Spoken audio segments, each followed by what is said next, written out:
Bienvenidos amigos, un día más con todos ustedes a grabar un programita más que sea de su interés y como siempre digo al principio de cada programa, si te gusta el canal, te invito a que le des a suscribirme, así cuando cuelgue un vídeo te llegará esa notificación. También puedes ver simplemente el vídeo por información y no suscribirte. Este es un canal para edificación y para información también. Bueno, pues hoy 31 de octubre del 2024. Quiero dar la bienvenida otra vez a Sergio. Bienvenido, Sergio. Hola. Bueno, yo he dicho 31 de octubre del 2024, pero vamos a hacer un regreso no al futuro, sino al pasado. Voy a hablar del futuro, hablaré dentro de poco, pero ahora vamos a hablar del pasado y las consecuencias de un hecho histórico. ¿A qué año nos tenemos que remontar en el pasado? Uy, si la memoria no me falla, me vas a tener que corregir. Me voy a hacer un examen ahora. Es 1500... me vas a tener 1516, 17. 17, correcto. ¿Qué pasó el 31 de octubre de 1517? Di tú el título. Bueno, es el día en que Lutero, básicamente lo podemos de una manera ilustrativa decir que da un golpe sobre la mesa. Correcto. Yo le he puesto a este vídeo 31 de octubre de 1517, el día que tembló Roma. Bueno, ¿qué pasó ese día que ha pasado a la historia y que se estudia en todos los colegios, en los libros de texto y las consecuencias de ese acontecimiento histórico? Bueno, pues que se inició la Reforma. Es conocida que es mundialmente conocida como que la inició Lutero, pero la Reforma, digamos que ese fue el pistoletazo de salida. Pero esto ya había pre-reformadores antes de Lutero. Por ejemplo, Swinslow, ¿no? ¿Se dice? O Swinslow, que era Swinslow. También concretamente siempre se me viene a la memoria a la hora de hablar de Lutero de Juan Hus. Juan Hus pues fue un pre-reformador que vivió justo 100 años antes de Lutero, donde lo condenaron a la hoguera, pues por dejar al descubierto pues las herejías de la Iglesia Católica Romana. Y justo cuando estaba atado a la hoguera, pues de manera profética el Espíritu Santo puso en su boca la siguiente frase. Él dijo, vais a asar a un pollo, creo que dijo, pero dentro de un siglo saldrá un cisne al cual no podréis asar, no podréis matar. ¿Por qué cisne? Bueno, el sello o la marca distintiva creo entender que era del escudo de Lutero que llevaba impreso. Era un cisne. No recuerdo. Era un cisne. Él usaba un cisne como emblema. Eso. Pero desconozco el origen Correcto. de por qué usaba un cisne. No sé concretamente los motivos ni la causa por el cual Lutero usaba un cisne. El caso es que Juan Hus, justo antes de morir, el Espíritu Santo puso en su boca esta frase, que dentro de un siglo, pues saldría alguien al cual no podrían matar y que iba a sacar a la luz pues todas estas verdades que ya se estaban defendiendo y que muchos habían dado su vida por ello, como fue el caso de este hermano. Pues bueno, arrancando con Lutero, están lo que son las famosas 95 tesis de Lutero, que eso se estudia en todos los sitios. Lutero era un monje alemán, concretamente de la orden de San Agustín. Él clavó estas 95 tesis en la catedral o en el castillo de Wittenberg el 31 de octubre de 1517 y esas 95 tesis o 95, digamos, denuncias dejaban al descubierto pues el tráfico de almas y otras muchas cosas de la Iglesia Católica Romana. Concretamente las indulgencias. ¿Qué eran las indulgencias? ¿Qué son las indulgencias? Señores, Esto es de suma importancia y me gustaría dirigirme no con el plan de atacar a una religión, porque yo vengo de un contexto católico, él viene de un contexto católico y posiblemente, amigo que me estás mirando, vengas de un contexto católico o seas practicante y de esta denominación religiosa que es el catolicismo romano. Con todo el cariño del mundo, analiza en tu conciencia lo que voy a explicar ahora. ¿Qué son las indulgencias? Pues el Papa León X promulgó una bula por la que concedía la indulgencia. Esto es el perdón de pecados. Esos son las indulgencias, el perdón de pecados a cambio de favores. Bueno, pues él promulgó esta bula donde concedía la indulgencia a todos los fieles que contribuyeran económicamente a la construcción de la Catedral de San Pedro, la Basílica de San Pedro, el Vaticano. Pues todos los que han visitado el Vaticano que lo sepan, que eso está construido a base de dinero sustentado en mentiras. Así se construyó el Vaticano, a costa del tráfico de almas, cuyas consecuencias es pues la condenación eterna. Le ha costado a muchas personas el estar atados a este sistema religioso. Eso eran las indulgencias, lo que Lutero clavó en esas 95 tesis. Lutero lo denomina, la Iglesia Católica Romana lo denomina como el gran hereje. Bueno, voy a aclarar que Lutero nunca quiso romper la Iglesia Católica Romana. Él lo que quería era reformar la Iglesia, volver a los orígenes puros del Evangelio, lo que dice la palabra de Dios. Concretamente, Lutero, cuando cogió Romanos, capítulo 1, versículo 17, y leyó que el justo no significa que uno no comete errores, sino el que está justificado, ¿no? El creyente, el justo por la fe vivirá. El que ha sido perdonado por Dios tiene vida eterna por fe, es perdonado a través de la fe. Le llevó a cuestionarse pues muchos planteamientos. Lutero era una persona sumamente, digamos que era como el Pablo de la Edad Media. Pablo era un fariseo que cumplía la ley escrupulosamente, sumamente docto. Pues Lutero era lo mismo, pero en su época, en la Edad Media. Se confesaba muchísimas veces al día, era estricto, pero él nunca se sentía perdonado por Dios. Nunca llenaba la medida, nunca sentía esa liberación de pecado. ¿Por qué? Porque no se puede experimentar a través de ritos, ni de tradiciones, ni de la Iglesia. Entonces, esto le llevó a él a cuestionarse. ¿Cómo es que yo me sigo sintiendo de esta manera? Al margen de esto también, el sueño suyo era pues ir a Roma, visitar el Vaticano.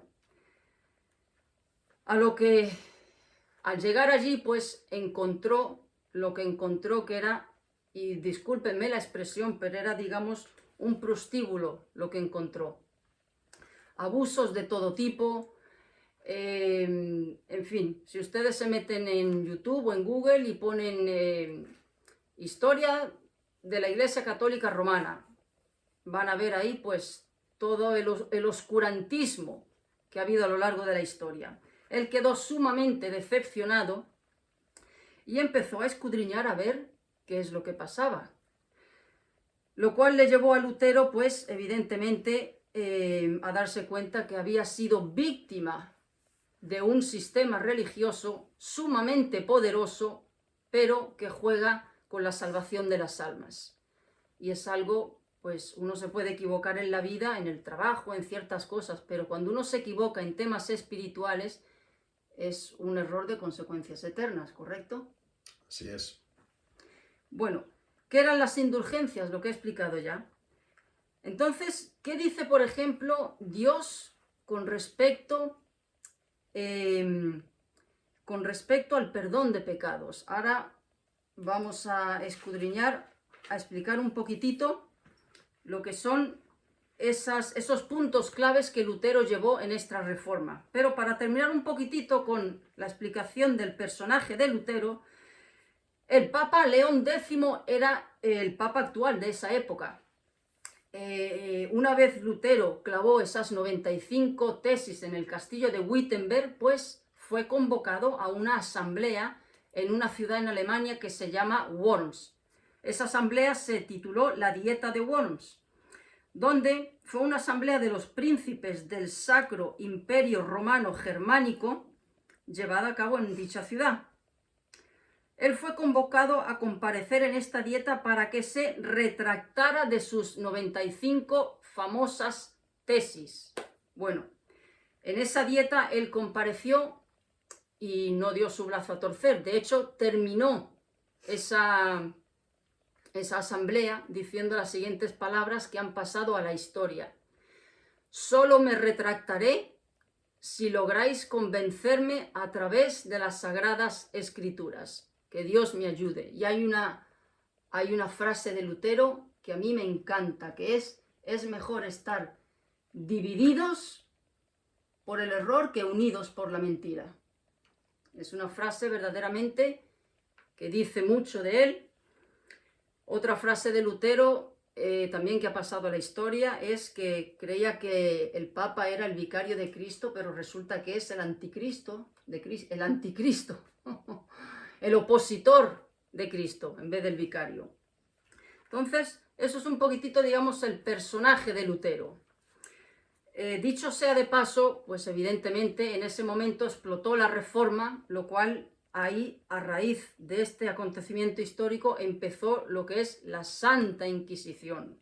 Bueno, curioso porque el catolicismo romano conoce los 10 mandamientos y hay uno que es no matarás. Bueno, pues ahí se inició en lo que es, bueno, previamente lo habían hecho, pero digamos que como que se oficializó matar en nombre de Dios. Y ahí arrancó la Inquisición. Entonces, nunca Lutero, pues por la gracia de Dios, lo escondió un conde en un castillo donde pudo darle refugio porque Roma pues iba en busca y captura de su cabeza. Durante ese tiempo que estuvo escondido, pues Dios le permitió en 6 meses traducir todo lo que es el Nuevo Testamento, que estaba escrito en latín. Y yo me pregunto, ¿por qué estaba escrito en latín y no tenía el pueblo acceso a la palabra de Dios? ¿Por qué?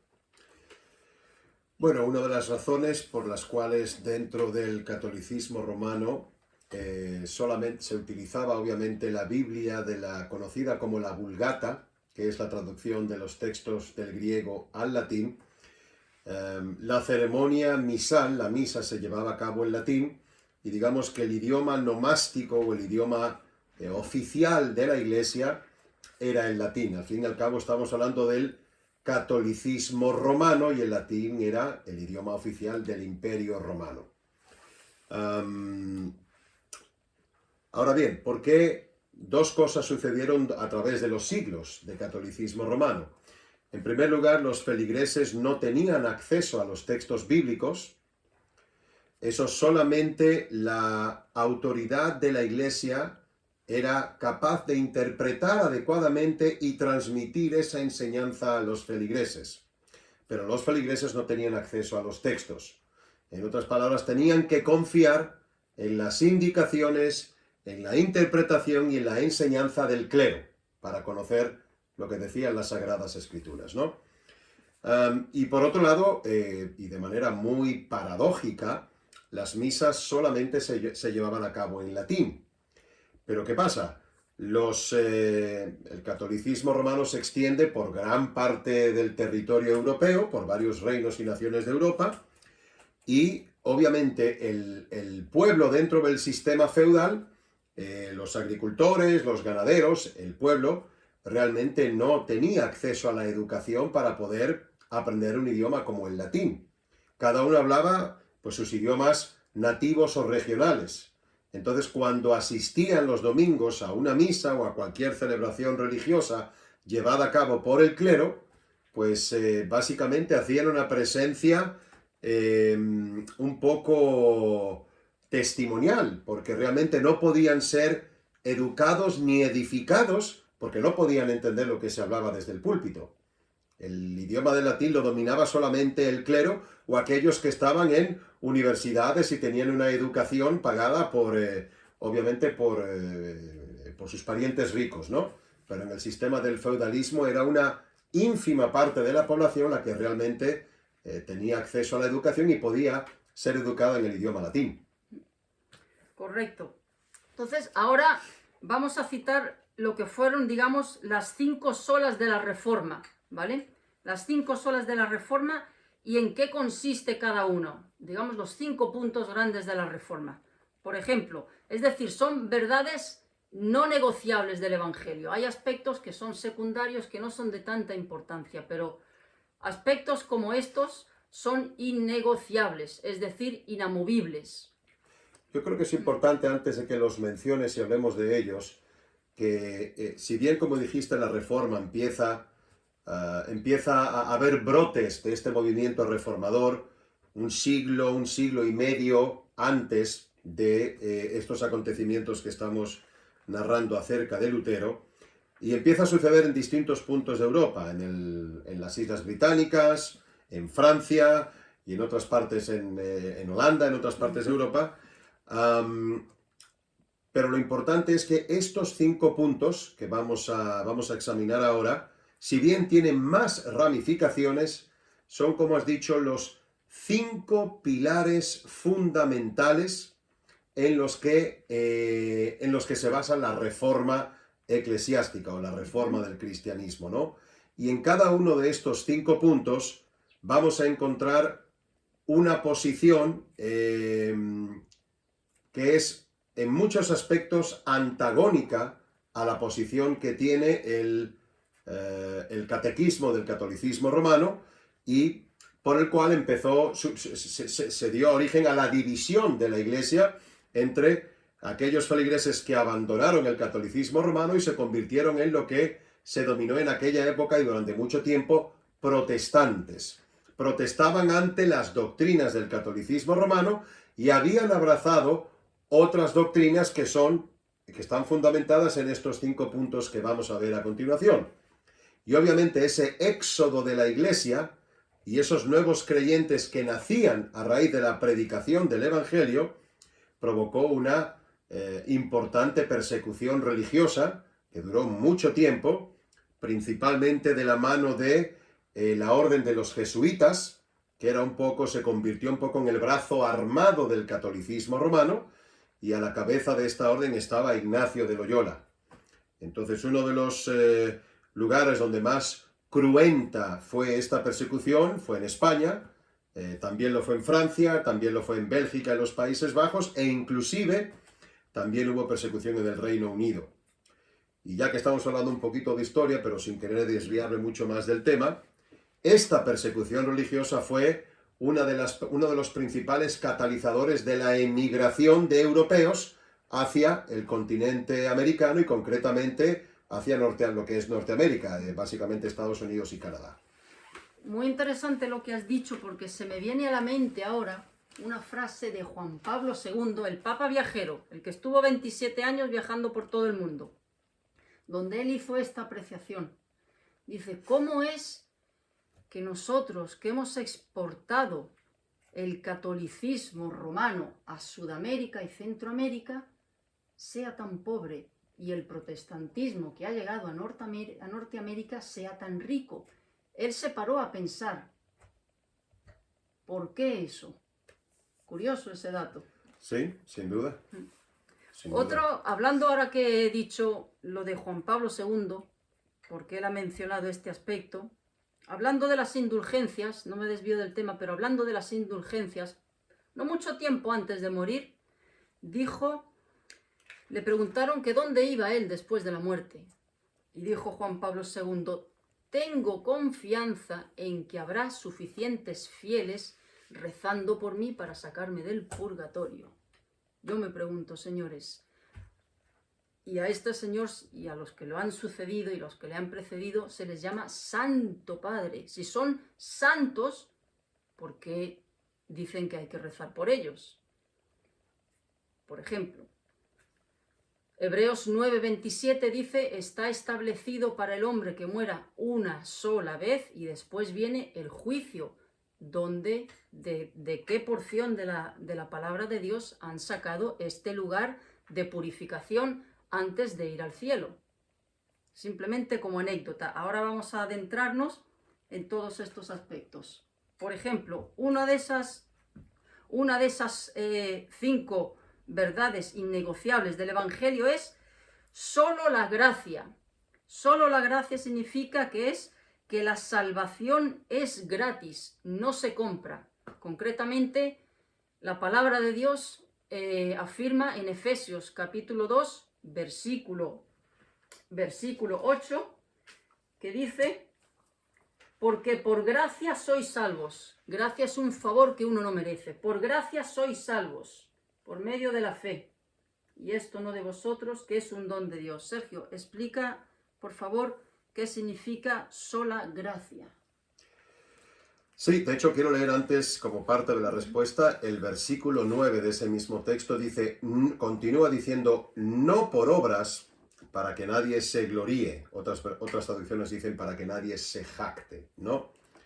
Bueno, este es uno de los versículos más contundentes o claros que tenemos en el Nuevo Testamento acerca de cómo y quién es el autor de la salvación. Como tú bien has dicho, la gracia es un favor inmerecido. Uno no puede ganar gracia, porque la gracia no va en función de lo que uno hace, sino de lo que la otra persona ha determinado darte. ¿Ok? Entonces, este pasaje nos dice que hemos sido salvados por gracia por medio de la fe. Y como te dije hace unos minutos, cada uno de estos 5 puntos o de estos 5 pilares de la Reforma entra en un choque frontal con el catequismo del catolicismo romano. Porque la salvación, según las Sagradas Escrituras, nos dice claramente que Dios es el autor, Él es el que lo lleva a cabo y que el hombre no puede hacer nada para obtenerla. Absolutamente nada. Es una obra que viene de parte de Dios, por un acto soberano de su amor y de su voluntad. Ahora bien, el catolicismo romano nos dice que la salvación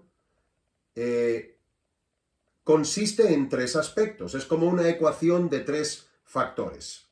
El primer factor es la fe, en eso coincide con el texto bíblico, pero luego añade más factores a la ecuación, que es los sacramentos, en cumplir con los sacramentos del catolicismo, y el tercer factor es las buenas obras. ¿Cuál es el problema con esto? Que al añadir esos 2 factores adicionales, hace insuficiente la fe en el sacrificio que hizo Cristo en la cruz. En otras palabras, lo que hizo Cristo en la cruz no es suficiente. Por lo tanto, la persona que ha creído en Cristo necesita también hacer buenas obras y cumplir con los sacramentos que ha establecido la Iglesia. Pero eso es algo que no está en el texto bíblico. Y Dios claramente dice que maldito aquel que añade una tilde o una jota a su palabra.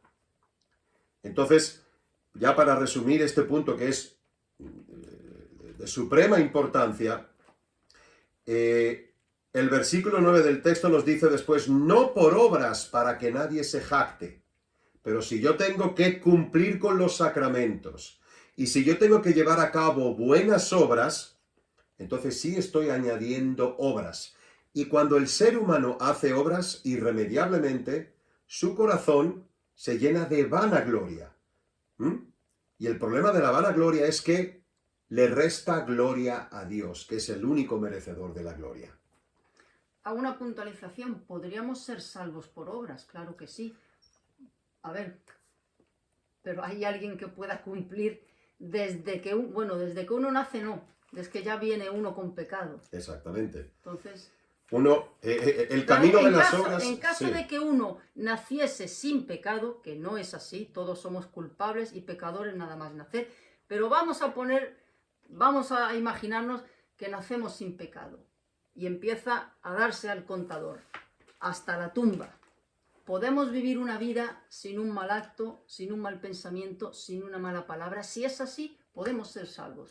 Efectivamente, la justicia de Dios demanda perfección con respecto al respeto y el cumplimiento de su ley moral. Entonces, ese camino está abierto. Lo que pasa es que es intransitable para el ser humano, porque el ser humano tiene una naturaleza pecaminosa que le impide adherirse a la ley moral de Dios. El pecado del hombre no viene por influencias externas principalmente, sino por la condición caída de su corazón, que es algo interno. Y como bien has dicho, no hay un hombre que no pueda transitar durante toda su vida sin violar. Ni siquiera voy a mencionarte los 10 mandamientos, tan solo pensemos en el primero de ellos. Amar a Dios con todo tu corazón, con toda tu alma y con toda tu mente y con todas tus fuerzas. Nadie es capaz de hacer eso. Nadie. Entonces, el ser humano nace en una condición de pecado, ¿ah? Y como nace con esa condición de pecado, peca. Y como peca, no puede ser salvado por su conducta o por su fidelidad a la ley moral de Dios. No tiene la capacidad de ello. Es más, si la tuviera, Dios no hubiese enviado a su Hijo a morir en la cruz. Según pese la balanza, el que reúna que la balanza esté a 10 de buenas obras y a 0 de malas obras sería salvo. Efectivamente, lo que pasa es que a través de la cultura o a través de enseñanzas equivocadas, muchas personas entienden que el día del juicio final, cuando se paren delante de Dios, va a haber como una especie de balanza imaginaria donde se van a pesar las obras, cuánto pesan las malas, los pecados, y cuánto pesan las buenas. Y dependiendo del lado que pese más, eso abrirá o cerrará la entrada a la presencia de Dios. Pero repito, eso no es lo que enseña la Biblia. ¿Para qué murió Cristo entonces? Exactamente. El Dios del universo, o sea, se toma la molestia de venir a este mundo, a morar en esta charca de pecado, a vivir entre pecadores. ¿Para qué? Si luego la balanza es lo que determina si uno entra en el cielo o no. ¿Para qué ese esfuerzo y esa humillación del Creador por la criatura? Pero no hay tal balanza, ese es el asunto. La Biblia no enseña que existe tal balanza. La Biblia nos enseña que el hombre ya nace con una cuenta, una deuda impagable ante Dios.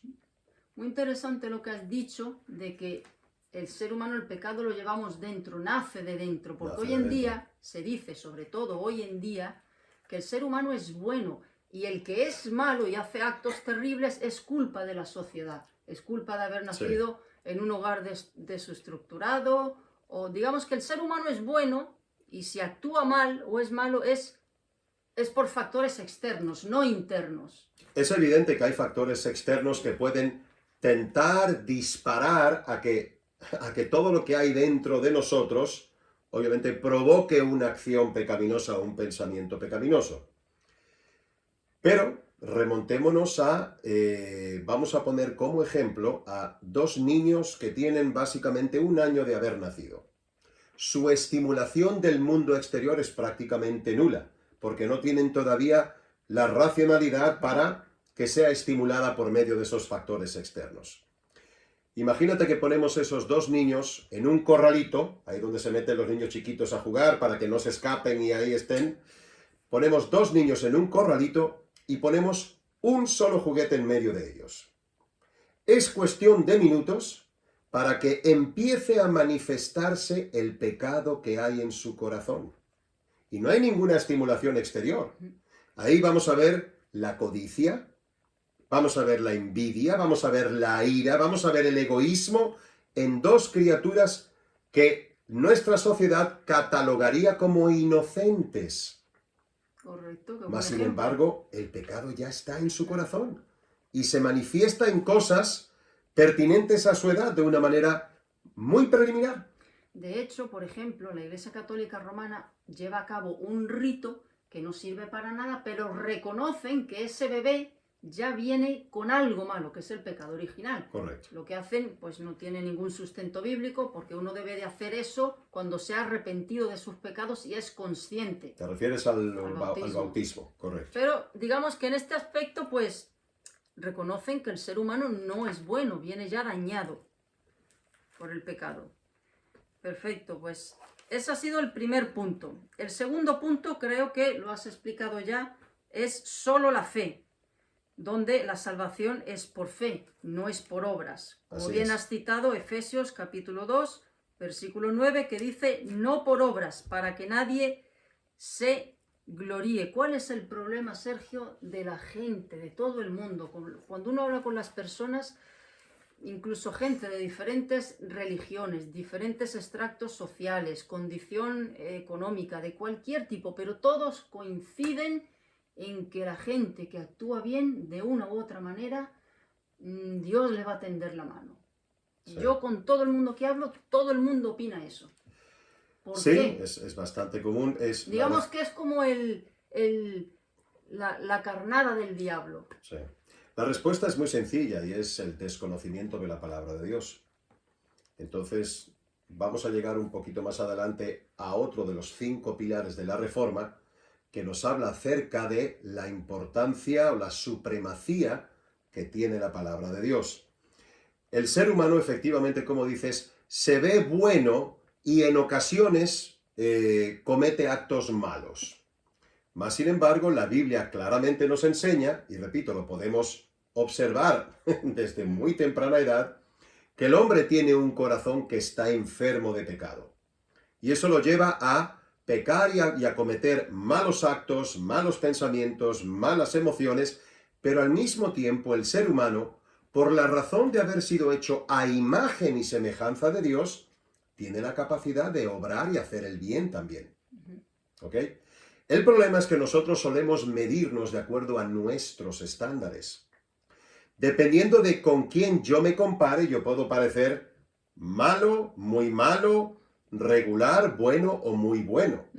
Si yo me comparo con el asesino en serie Ted Bundy, yo creo que la aguja del, digamos, de lo que va a medir mi bondad va a estar en el espectro más hacia la derecha. ¿Ok? Y si yo me comparo ahora con una persona que se dedique en tiempo, mañana, tarde y noche, a cuidar de enfermos, pues posiblemente yo no me vea tan bueno al lado de esa persona. El problema es que esos son nuestros estándares. Así es. Y resulta que los estándares de Dios son muy diferentes. ¿Con quién nos comparamos entonces? Y el lugar donde Dios habita no está regido por estándares humanos, sino por sus estándares celestiales. Entonces, el único estándar en el cual nos podemos nosotros comparar para determinar qué tan buenos o qué tan malos somos es la palabra de Dios, porque ahí es donde está el código, la ley moral de Dios. De hecho, hay versículos en la misma Biblia que nos dicen que la Biblia es el espejo para el corazón y el alma del hombre. ¿Quieres saber qué tan bueno o qué tan malo eres? Toma la palabra de Dios y a través de ella examínate. Y es evidente que el resultado es uno solo. Cada vez que cualquier persona de manera sincera, abierta y sin condicionantes decide examinarse a la luz de lo que dice la Escritura, llega a una sola conclusión. Soy un pecador, he violado la ley de Dios, me he quedado muy corto de su estándar y entonces tengo un problema con la justicia de Dios. Son evidentemente, pues, digamos que el hombre se fija en cosas escandalosas ante los ojos, pero las cosas internas, Claro. el orgullo, la vanidad, la envidia, los malos pensamientos, el rencor, como no se ven, pues digamos que como que están anestesiadas. Claro. Lo único que Cristo, como sabía perfectamente que ese razonamiento está en la cabeza, en la mente del ser humano, nos dijo que aquel que mira a una mujer con lujuria, una mujer ajena con lujuria, comete el mismo pecado que si se hubiese acostado en una cama con ella. Y aquel que siente odio y rencor contra una persona, comete el mismo pecado que si hubiese llevado a cabo un homicidio contra esa persona. porque la motivación, el deseo que lleva al acto materializable o externo es el mismo que el deseo que se queda simplemente en una emoción, en un pensamiento. Entonces la raíz del pecado es la misma. ¿Se materializa en obra o solamente ¿cómo se dice? Se lleve a cabo en cuestión de un pensamiento o de una intención? Y Dios además tiene la facultad, a diferencia de las personas a nuestro alrededor, de poder ver y examinar lo que hay en nuestro interior. Así es, el diablo es un especialista en, digamos, en meter los pecados debajo de la alfombra y que no los veamos. Así es. Y bueno, para concluir con este segundo punto de sola fe, lo que dice la Biblia y lo que los reformadores querían puntualizar con este punto es que la única manera en que podemos ser salvos no es ni siguiendo rituales religiosos, ni tratando de ser lo más bueno que podamos ser y lo menos malo posibles, podemos alcanzar la reconciliación y la remisión de nuestros pecados ante Dios. Solamente la fe en el sacrificio de Cristo en la cruz es lo que puede darnos perdón y reconciliación total con Dios.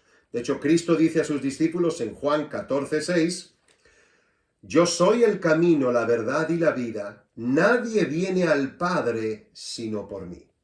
Jesús y su sacrificio, su muerte y su resurrección, creer en ese hecho histórico de remisión, es lo único que puede reconciliarnos con Dios y llevarnos ante su presencia para toda la vida eterna. Así es. Efectivamente. El punto 3 de las 5 solas de la Reforma es solo la Escritura. Es decir, la palabra de Dios es nuestra máxima autoridad y debe de estar al alcance de todos, como bien has explicado previamente. Vamos a ver qué dice Dios con respecto a su palabra. En 2 de Timoteo, capítulo 3, versículo 16, dice, toda la Escritura es inspirada por Dios, toda, y útil para enseñar, para redarguir, para corregir, para instruir en justicia. Por lo tanto, nuestro único referente es lo que dice la palabra de Dios, no lo que diga un determinado sistema religioso por mucho poder y mucha influencia que tenga. Lo que dice, esto es lo que determina, esto es así, esto es correcto y esto es la verdad, no son las interpretaciones humanas, sino lo que Dios ha dejado escrito. Así es. Este punto lo que nos recalca es que la Biblia, las Sagradas Escrituras, son la única y más alta fuente de autoridad para un creyente. Eso está por encima del sacerdote de tu parroquia, eso está por encima del Papa que esté en el Vaticano, eso está por encima del pastor de tu iglesia, eso está por encima de lo que te enseñó tu mamá o tu papá. La Biblia es la única fuente de autoridad para un creyente. Permíteme una incisión. Ahora que has dicho esto, debe de estar por encima del sacerdote de tu parroquia. Conozco una persona, recuerdo una persona que me dijo que hizo un viaje determinado a Tierra Santa y le iban enseñando los sitios turísticos y esa persona pues le iba enseñando, pero oiga, con la palabra de Dios en la mano, esto no lo dice la Biblia. Y el sacerdote le dijo, tú hazme caso a mí. Bueno. Como anécdota, me ha venido a la mente eso. Sí, entonces, fíjate, hay un ejemplo muy particular de esto en el libro de Hechos. En Hechos capítulo 17, vemos a Pablo con uno de sus ayudantes que acaban de salir de Tesalónica, donde se había armado un gran alboroto. Pablo lo primero que hacía cuando en sus viajes misioneros, primero visitaba la sinagoga de los judíos, les presentaba el evangelio de Jesucristo, y después de haber ido a los judíos, empezaba a predicar al resto del pueblo, que eran griegos, romanos, gente de todas partes, ¿no? Salen de Tesalónica, donde casi los quieren apedrear, porque obviamente llevan el mensaje del evangelio, creó un choque frontal con las creencias del judaísmo de los que estaban en la sinagoga. Y luego resulta que llegan a una pequeña ciudad que se llama Berea, ¿ok? Y fíjate lo que dicen los versículos 10 y 11 de Hechos 17. Enseguida los hermanos enviaron de noche hacia Berea a Pablo y a Silas, su ayudante, ¿no? quienes una vez llegados fueron a la sinagoga de los judíos, como siempre hacían. Versículo 11. Pero estos eran de mente más abierta que los que estaban en Tesalónica, y recibieron la palabra con buena disposición, examinando cada día las Escrituras para ver si estas cosas eran así. Estos eran judíos, ellos tenían el Antiguo Testamento en sus manos, lo estudiaban y lo conocían bien. Cuando Pablo llega y presenta el Evangelio de Jesucristo, y sabemos cómo Pablo lo presentaba. Pablo presentaba a Cristo como aquel que fue crucificado, el Mesías encarnado, que fue crucificado y resucitó, tal y como había sido profetizado en muchos textos del Antiguo Testamento.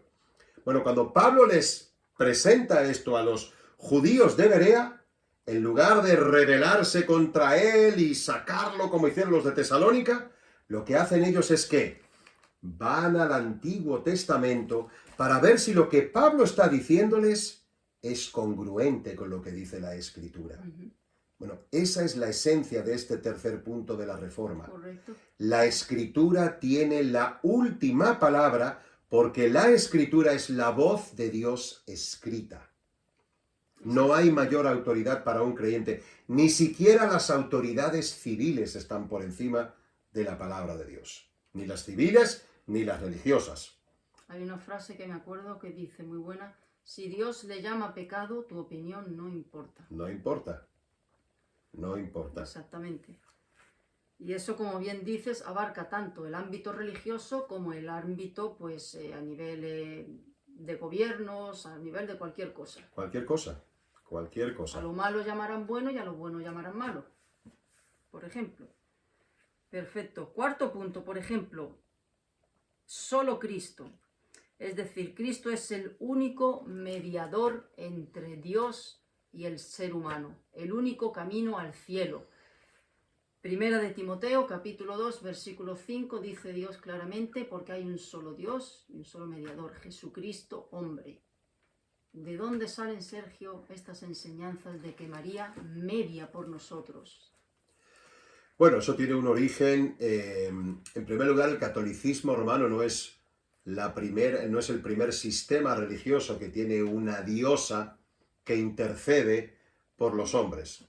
Hay que remontarse a muchos siglos atrás, antes del nacimiento del catolicismo, en el IV siglo después de Cristo, porque vemos diosas intercesoras en muchas culturas y civilizaciones antiguas, desde la romana hasta la griega, hasta la babilonia.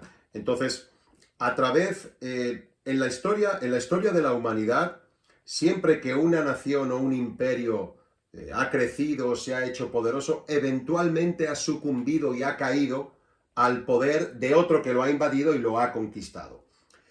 Lo vemos, por ejemplo, los babilonios, que se convirtieron en el imperio más poderoso allá por el siglo VII antes de Cristo.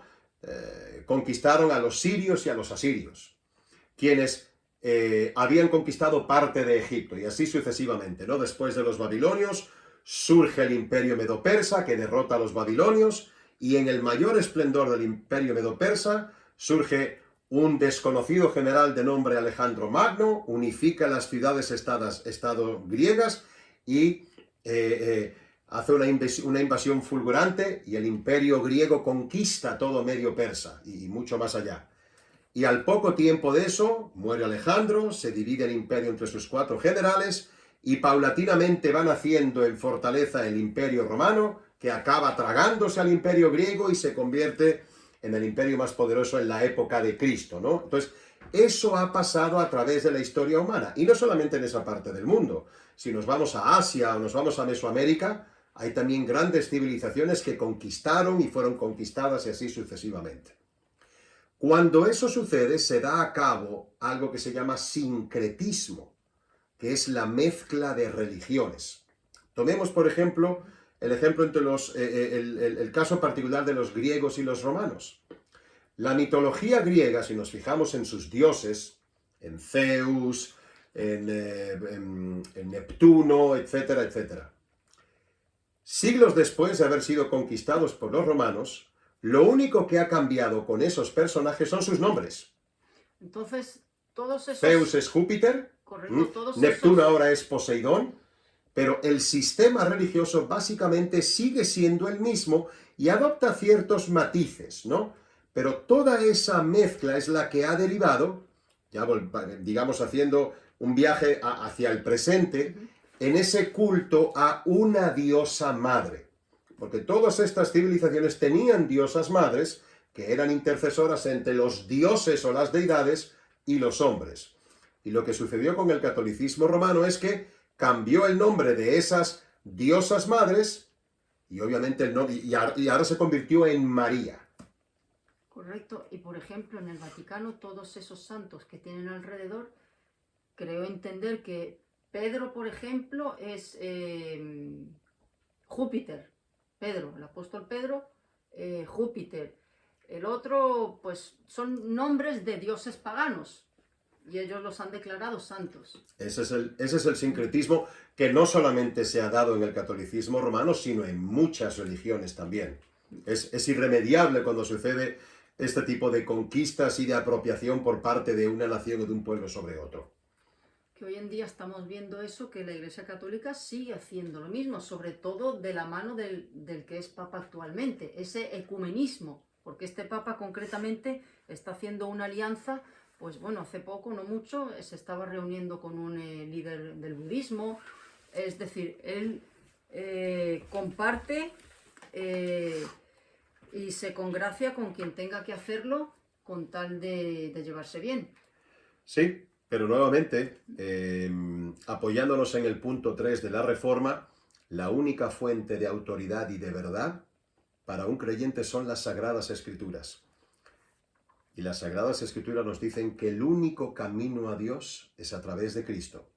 No hay otros intercesores, no hay otros vicarios, no hay otros atajos o otros puentes. Cristo es el único camino. Y la Biblia nos recuerda que hay caminos que al hombre le parecen rectos, pero su destino es un camino de muerte, porque lo que hay al final es la muerte física, pero sobre todo la muerte espiritual, la separación de Dios para siempre. Entonces, Cristo es el único camino, la única fuente. De hecho, hace poco dijo el Papa que todos los caminos llevan a Dios. No hace mucho, recientemente, hace unas semanas. Perfecto. Quinto punto es solo a Dios la gloria. La pompa de la Iglesia Católica Romana le roba a Dios toda la gloria, por ejemplo. Sí. Dios dice en Efesios capítulo 3, versículo 21, dice así: a Él sea gloria en la Iglesia en Cristo Jesús, por todas las edades, por los siglos de los siglos. Amén. Y tristemente eso no solamente se ve en la liturgia del catolicismo romano, con toda la jerarquía y con todo el ritualismo. Eso está en cualquier sistema religioso, y tristemente aún se ve también en algunas iglesias que profesan ser cristianas, iglesias evangélicas. Cualquier cosa que se lleve a cabo en una iglesia y que la motivación no sea dar gloria y honra a Dios, se convierte en algo pecaminoso. Entonces, eso es algo de lo cual los creyentes nos tenemos que guardar muy bien. Tenemos que asegurarnos que nuestro corazón está en el lugar correcto todo el tiempo. Porque podemos llegar a hacer cosas buenas por una motivación egoísta o pecaminosa. Entonces, eso desagrada a Dios tanto o más que no hacer esa buena obra. Entonces, todo lo que hagamos, como dice el Nuevo Testamento, debe de ser para la gloria de Dios. Y ese texto no se refiere simplemente a grandes cosas, se refiere hasta a detalles pequeños. En tu trabajo, haz tu trabajo de la mejor manera posible para que los resultados de tu trabajo den gloria a Dios. Si alguien te pregunta: ¿y por qué eres tan buen empleado? ¿Por qué eres tan puntual? ¿Por qué eres tan comprometido? Para que tú puedas responder: no porque yo quiero ganarme el puesto, o porque soy muy bueno. No, porque yo trabajo para mi jefe, que es el Señor. Yo quiero hacerlo lo mejor posible porque lo hago para Él. No sé si recuerdas el famoso escocés volador, Eric Liddell, Eric Liddell, sí. En las De Olimpiadas... carros de fuego, ¿no? Correcto, en las Olimpiadas de París, creo que fue 1918, o 18, o 20 o 22, por ahí. Eric Liddell es muy famosa esa historia porque decidió no correr. Él era un especialista en la carrera de 100 metros lisos, la carrera más corta y de mayor velocidad. Y clasificó obviamente para la final, era el máximo favorito, pero resulta que la carrera era un domingo. Él era un corredor británico, escocés, pero corría para el Reino Unido, y le dijo al Comité Olímpico y al equipo olímpico de su país que él no corría el domingo, que el domingo él estaría en la iglesia, porque la carrera era por la mañana, estaría en la iglesia adorando y alabando al Señor. Hasta el príncipe de Gales se reunió con él para convencerlo de que no hiciera tal cosa. Pero él puso a Dios primero y renunció a una medalla de oro que estaba prácticamente garantizada. Y fue un shock para todo, pero fue un gran testimonio al mismo tiempo. Y unos pocos días después, no recuerdo bien los detalles, pero tuvo la oportunidad de correr en una prueba que no era su especialidad. La prueba de los 400 metros lisos. No era su especialidad porque es una prueba de resistencia y velocidad, no simplemente velocidad. Y la preparación, el acondicionamiento físico es completamente diferente. Pero había un espacio para un corredor británico. Y él no era favorito ni mucho menos. Pero la Biblia dice que Dios honra a quienes lo honran. Y ese día Eric Liddell corrió como nunca había corrido y ganó la medalla de oro por encima de todos los favoritos sin serlo. Y cuando ganó esa medalla en la ceremonia de entrega de medallas y tal, lo que hizo no fue decir soy un corredor tan extraordinario que no importa la carrera que me pongan delante, soy capaz de conquistar. No, él lo que hizo fue darle gloria a Dios. Entonces, repito, un creyente debe de vivir para dar gloria a Dios en cosas y acontecimientos grandes como ese de Eric Liddell, pero también en las cosas pequeñas, como tratamos a nuestra familia, como la dedicación que ponemos en nuestro trabajo, etcétera, en todo, en todo. No somos quienes para robar la gloria a Dios. Porque el problema de robar la gloria a Dios es que inflamos nuestro orgullo. Y eso es un acto pecaminoso. Así es. Entonces, Dios verdaderamente abarca cada aspecto de nuestra vida, sea pequeño, sea grande. Y lo que más tenemos que pedirle a Dios es pues que todo lo que hagamos, lo hagamos de corazón para Él.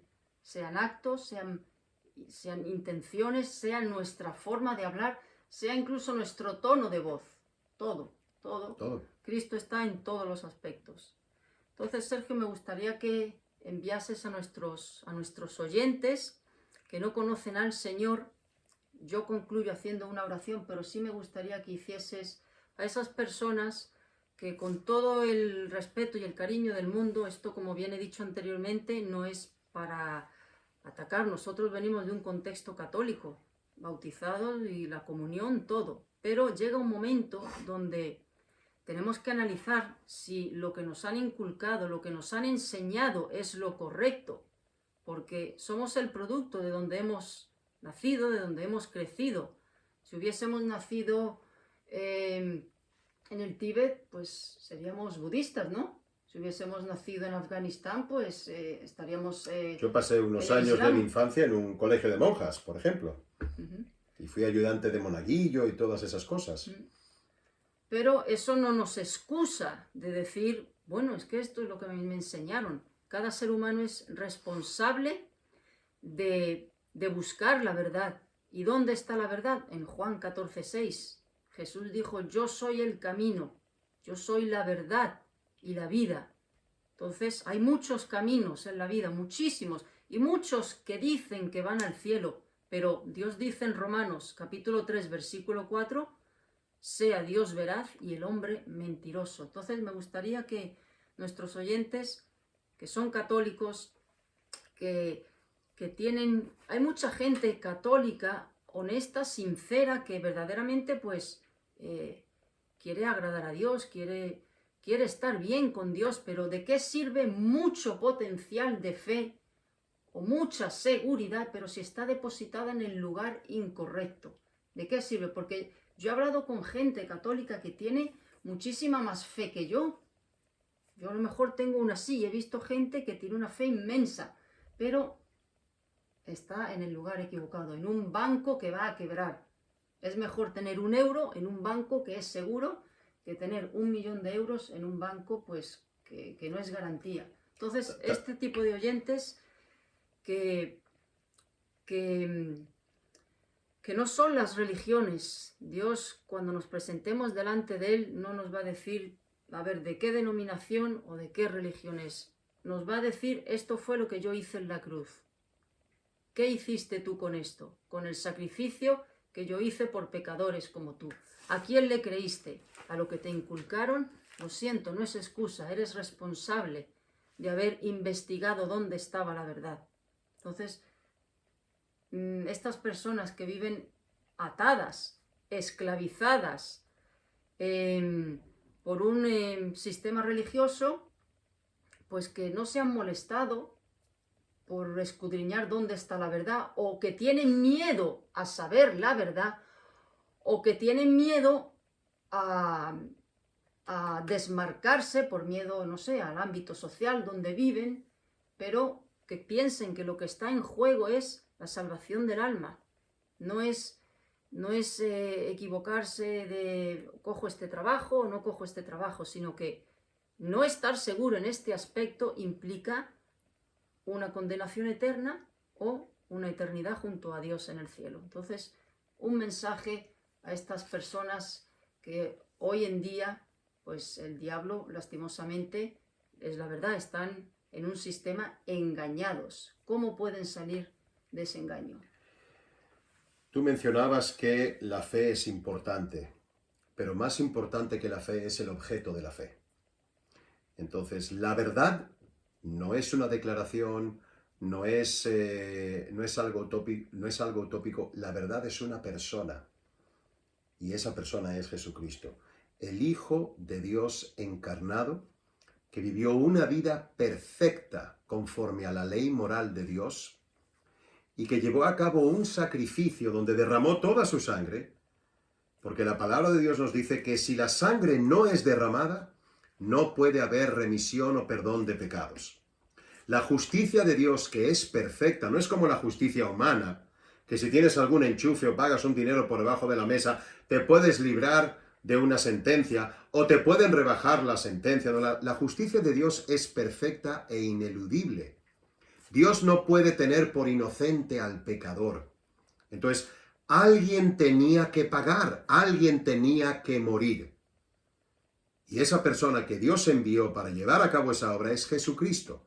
El único que por vivir una vida perfecta ante Dios podía cumplir con el requisito de ser un sustituto conforme a lo que demanda la justicia de Dios, lo que se llama un chivo expiatorio. Cristo fue el Cordero de Dios porque ese Cordero sustitutivo tomó nuestro lugar y evitó que nosotros tuviéramos que morir eternamente y estar separados de Dios para siempre. Entonces, el objeto de la fe es lo que te separa del cielo o de la perdición eterna. Si pones tu fe en tus obras, ese es el objeto equivocado. Si pones tu fe en un santo, o en María, o en cualquier otro intercesor, el camino de eso es un camino de muerte, porque ninguno de ellos pueden salvarte. María necesitó la sangre de Cristo para ser redimida de sus pecados. Como la necesitas tú, como la necesito yo. Entonces, el objeto de la fe es realmente el parteaguas en todo esto. Si tú crees que Jesucristo es el Hijo de Dios y fue enviado a este mundo para tomar tu lugar en esa cruz y morir por tus pecados, si tú crees eso de corazón y al mismo tiempo confiesas todos tus pecados, todo lo malo que has hecho en esta vida, desde lo más grande hasta lo más pequeño, desde lo que otros saben hasta solamente lo que tú tienes oculto en tu corazón, si tú le abres tu corazón a Dios y lo pones todo delante de Él, Dios no desperdicia un corazón quebrantado y humillado. Dios acude solamente a rescatar a los enfermos, aquellos que ven su alma enferma de pecado. Es a ellos a los que Dios toma la sangre de Cristo y los salpica con esa sangre y los limpia de toda maldad. Eso es lo que la Biblia llama el nuevo nacimiento. La confesión de los pecados con un arrepentimiento de corazón por haber hecho toda esa maldad y depositar tu fe en Jesucristo como el Hijo de Dios y a partir de ese momento hacer a Jesucristo no solamente tu Salvador de la cruz, sino también el Señor y el Rey de tu vida. Eso conlleva poner a Cristo en el asiento del conductor de tu vida y tú ponerte al lado en el asiento del pasajero, amarrarte tu cinturón y dejar que Cristo sea quien gobierne y lidere tu vida. Yo te puedo garantizar dos cosas con eso, porque la Biblia lo dice. En primer lugar, que serás acreedor el día que mueras de la vida eterna en un lugar indescriptiblemente maravilloso, que no tiene ninguna comparación a este mundo, a esta vida terrenal, por toda la eternidad, pero además podrás empezar a gozar de la paz con Dios y de la paz de Dios desde el momento en que ese nuevo nacimiento suceda. No importa si en la vida seguirás teniendo situaciones difíciles, dolorosas, porque este es un mundo caído, ¿ok? Pero ahora tendrás a Dios en tu corazón, el Espíritu Santo morando dentro de ti, y la manera en que enfrentes todo lo que suceda en tu vida será completamente diferente. Podrás tener gozo en medio de la adversidad y del dolor, podrás tener esperanza y podrás tener seguridad, no importa lo que haya, las circunstancias en las que estés envuelto. Esa es la promesa que hace Dios a aquellos que depositan su fe en Él. Perfecto. Y voy a concluirlo con este hecho que Dios permitió que fuese así, que fue el famoso ladrón de la cruz. Y no voy a decir el buen ladrón, porque ninguno de los dos eran buenos. Pero ahí Dios quiso salvar a ese ladrón arrepentido como representación de la humanidad. Hay dos caminos, los que no se arrepienten y los que se arrepienten. ¿A quién le dirigió Cristo estas palabras? Hoy estarás conmigo. Al que se arrepintió. No era más bueno que el otro. Pero ¿qué marcó la diferencia para uno ir al infierno, la condenación, y el otro ir al cielo? El arrepentimiento y, como bien ha explicado él, ¿en quién? ¿Dónde? ¿En qué lugar? En el que estaba clavado en medio, que era el mismo Dios hecho hombre. ¿Cómo fue ese ladrón que no tuvo tiempo? Acabamos de hablar de lo que es la gracia, que es gratis, de lo que es la fe. La puso en el objeto adecuado, que era Cristo. Y Cristo lo perdonó gratuitamente. ¿Qué aportó ese ladrón? No pudo quitarse de la cruz, no pudo hacer así, quitar los clavos y hacerle por lo menos una obra al centurión que tenía ahí. No pudo. Bautizarse. O bautizarse, exactamente. No pudo hacer nada. Nada. Solo aportó una cosa, que es lo que bien ha dicho mi hermano ahora. El pecado. ¿Qué fue lo que lo declaró limpio de pecado? Esa sangre que estaba en ese momento chorreando por ese madero. Entonces, amigo, mira, hay un versículo, si bien no recuerdo mal, que es en Isaías: mirad a mí y sed salvos todos los términos de la tierra. Si no me equivoco, creo que es en Isaías. Entonces, mira a Cristo, cierra tus oídos a las religiones, no mires, no te compares, como bien ha explicado él, con el que tienes ni a la derecha ni a la izquierda, porque Dios no nos va a comparar con nuestros semejantes, nos va a comparar con su ley. Va a hacer así y va a decir: aquí está mi ley, la cumpliste. Y como bien se ha explicado en este vídeo, suspenso en todo. Aunque tengas 9 aprobados, si hay un suspenso, no estás calificado y no tienes acceso. ¿Por qué? Porque Dios es santo. Y Dios no puede dejar entrar el pecado en su presencia. Entonces piensa en ese ladrón de la cruz. No pienses, bueno, yo no soy tan malo como ese ladrón. Es que ese ladrón representa a todo pecador que se reconoce como tal, y que pide perdón. Y la garantía se la dijo el mismo Cristo: hoy estarás conmigo en el paraíso. Hoy. Entonces, hemos hablado de las indulgencias. Estaban comprando la salvación de las personas con dinero. ¿Ustedes creen que esto lo pueden hacer personas que aman a Dios? Personas que dicen que son los representantes de Cristo en la tierra. Me pregunto, ¿no serán los representantes de Lucifer? Creo que hay un cambio de nombre mal. Entonces, amigo, mira a Cristo, llévale tu pecado, como bien ha dicho él, reconoce lo que has hecho, que Dios está con los brazos abiertos a perdonar a todo pecador. No importa el pecado que hayas cometido. El cielo, a mí me gusta decirlo porque es una realidad, está lleno de estafadores, está lleno de mentirosos, de adúlteros, de fornicadores, de asesinos en serie, está lleno de todo tipo de gente malvada, de la peor. Pero también está lleno de envidiosos, de chismosos. En el infierno también está ese tipo de personas, igual. Pero ¿qué es lo que marca la diferencia? Que unos reconocieron su pecado en vida y miraron a Cristo, pusieron su fe en el banco que nunca va a quebrar, que es Cristo. Terminamos orando. Señor, gracias por este tiempo que nos concedes de poder compartir tu palabra y concretamente este tema que es lo que marca la línea divisora sobre la salvación, sobre el cielo y el infierno, dónde desemboca uno después de la muerte. Esa diferencia la marcas tú. Te damos gracias por tu palabra, porque tu palabra es esa carta de amor, pero es una carta de amor que viene con una mala noticia, pero es una carta de amor que termina con un beso, y ese beso eres tú que te clavaste en la cruz, y ese color rojo, Señor, es ese beso tuyo que tú derramaste, que simboliza tu sangre. Todo pecador tiene acceso a entrar en tu morada, en ese lugar santísimo. En ese momento, ese velo del templo se rasgó y ya no hay liturgias, ya no hay barreras que nos separen de ti, porque tú rompiste esa barrera, tú hiciste accesible al pecador a tu presencia, pero esa accesibilidad es únicamente a través de Cristo. Le pedimos, Señor, por esas personas que todavía están atadas a sistemas religiosos, sea de la índole que sea, que tienen sus ojos pues fijados en ese lugar incorrecto.